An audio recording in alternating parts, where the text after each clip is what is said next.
את משיחנו, ינהי קהילתנו, כולם יוצאים לקראתו, לעזיז רבי דוד ביתו. אשרי כל משפחת ביתו, כל אחד הוא איתו, מקובלת תפילתו לפני אלוקים. אשרי משפחת.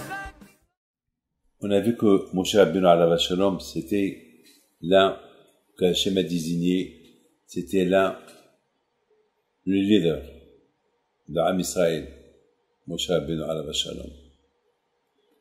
Rabbeinu alav shalom, malheureusement, il n'a pas eu le zéro de rentrer en Eretz Israël.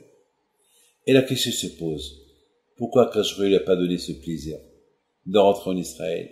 Il a prié 515 prières pour qu'il rentre en Israël, et Hachem lui dit, non, non. Il a dit dans toutes les langues, non, tu rentres pas. Pourquoi Hachem était dur avec lui? Pourquoi était dur avec lui? Alors que d'un côté, Hachem, il dit à Moshe Rabbeinu, dis au peuple juif, que moi je suis proche de tout le monde. Tout celui qui prie, je le réponds. Une contradiction. D'un côté, Moshe Rabbeinu, il dit à Am Israël, que il n'y a pas un peuple que Hachem est près de lui comme vous.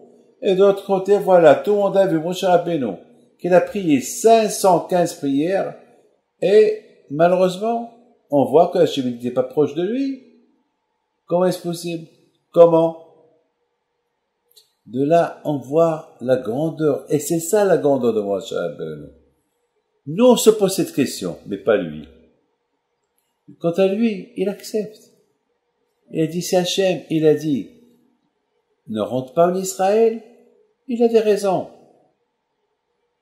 Qui suis-je, moi, pourquoi il a des raisons.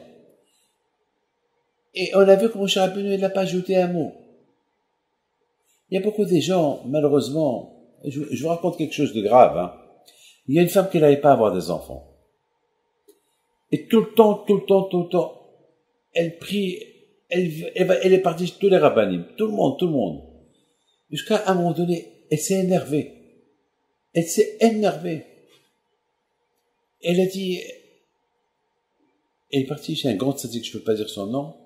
Ce tzaddik, il lui a dit, avec toutes les prières que tu as reçues, tout ce que j'ai fait pour vous, et tu n'as pas d'enfant, c'est qu'il y a une raison. Alors, elle lui dit, quelle raison? Elle dit, justement, je peux pas te la dire. Parce que je connais pas la raison. Il y a que Hachem seul qui connaît la raison. Alors, elle lui dit, non, si tu ne me donnes pas la raison, c'est que il y a un problème, je n'y crois pas. Alors, il lui dit, tu veux que je te fasse la bracha? Il dit oui. Mais je prends pas les conséquences des conséquences de ce qui va se passer. Il lui a dit, c'est pas ton problème, Rabbi. Fais-moi la bracha, et moi, je m'occuperai du reste. Elle est tombée enceinte. À l'âge de 3 ans, le bébé, il est parti.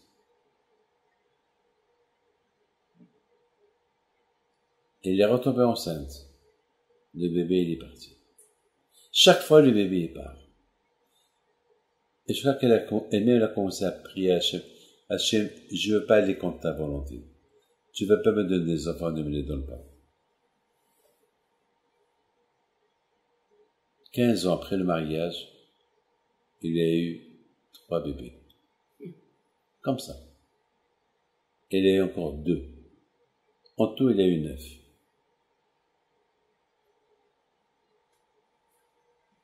Hachem, il sait. C'est-à-dire que c'est bien de prier, mais il faut pas trop insister. Il faut pas menacer le bon Dieu. Tu pries. Tu fais jeter de l'autre. Il y a une femme, la pauvre, qui vient me voir tout le temps. Maintenant, la pauvre, elle a 58 ans. Elle n'a pas. C'est Hachem qui sait. On ne sait pas. Il y a des choses qu'on ne sait pas. Et on apprend ça de Moshe Rabbeinu.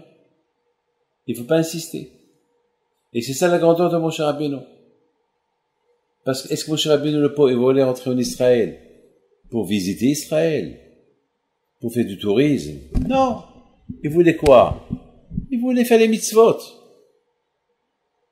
Il voulait faire mitzvot. C'est tout. Mais quand je lui ai dit, Rabla, t'as pas besoin d'aller faire les mitzvot là-bas. Parce que les bénis Israël vont les faire à ta place. Et le contraire, tu vas gagner 10 milliards plus. Pourquoi? Parce que si toi tu rentres, tu fais une mitzvah, tu as fait une mitzvah. Mais s'il y a 10 millions de juifs qui font une mitzvah, c'est 10 millions de mitzvot, c'est toi qui, Ravla, c'est vrai, Ravla, tu auras plusieurs mitzvot. Alors que tu fais une, il y aura des milliards que tu vas faire. Eux, ils vont les faire à ta place. Mais toi, ne rentre pas. Il aurait pu dire, d'accord, mais c'est pas pareil. C'est vrai, c'est pas pareil. Mais, je préfère que tu t'enterres en face Baal Peor. Parce que tu vas servir au peuple juif. Si tu es en face Baal Peor, tu vas les protéger de la ta'ava des envies, de Abodazara, de Peor. Tu aimes Am Israël, je les aime. Alors ne rentre pas. Il faut pas que la Touma de Peor pénètre Israël. Elle reste là-bas en face. C'est Ashlichut. Vous savez que j'ai pensé que Devarim, la paracha Devarim, et la paracha devait être Hanan, c'est Dalet, Vav. Dalet, Vav, c'est quoi? 4, 6. Ça fait 10. Et si je prends les dernières lettres de Devarim, c'est même. Oui? Et va être Hanan, les dernières lettres, c'est Nun. Va être Hanan. Nun et même. Même et Nun, ça fait combien? Ça fait 90. Avec le Kolel, ça fait 91. 91, c'est la lettre Mitzvah. C'est la lettre Tzav. Tzav. Ou bien Malach. Malach.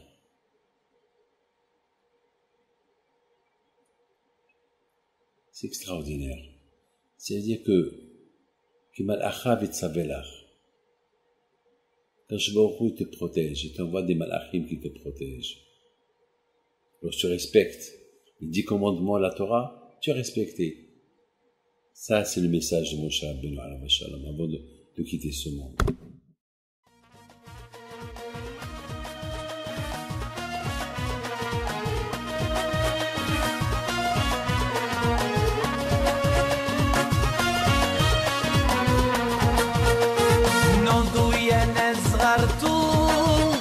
على ربيع حيم بنتو وقف لنا زي خو